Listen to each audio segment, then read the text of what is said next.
हाय, मी भारती. सगळ्यांना माझ्याकडून good morning. तर आजचा दिवस खूपच धावपळीचा होता. सकाळी 9च्या आत सगळं आवरून बाळाला तयार करायचं होतं आणि हेअर वॉश पण केला होता. त्यामुळे तुम्ही बघू शकता मी पटापट तयारी करत आहे. मनात फक्त बाळाचा विचार होता. इतक्यात बाळाचे पप्पा ड्युटीवरून आले आणि आम्ही लगेचच बाळाला लसीकरणासाठी घेऊन गेलो. हॉस्पिटलमध्ये मी काहीच शूट केला नाही. माझ्या चिमुकल्या बाळाला एकाच दिवशी 3 लसा लागल्यामुळे त्याच्या वेदना पाहून माझे मन कसं तरी होत होतं. माझी व्हिडिओ काढण्याची काही हिंमत होत नव्हती. घरी आल्यावर तर माझी काहीच कामं करण्याची स्थिती नव्हती. माझी शक्ती तर पूर्णपणे संपली होती. फक्त बाळाला जवळ घेऊन रडत होते.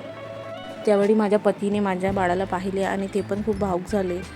बाळामुळे माझे डोळे पाणावले होते. हे पाहून ते म्हणाले, "तू काळजी करू नकोस. आपल्या बाळाला घेऊन तू फक्त आराम कर. बाकीची सगळी कामे मी करतो." खरंच त्यांनी एकही शब्द न बोलता घरातली सगळे कामं केले. जेवण बनवलं, भांडी घासली आणि घरातली सगळे कामं आवरले. त्यांनी मला जो आधार दिला तो मी कधीच विसरू शकत नाही. तुमचेही मिस्टर तुम्हाला अशी मदत करतात का?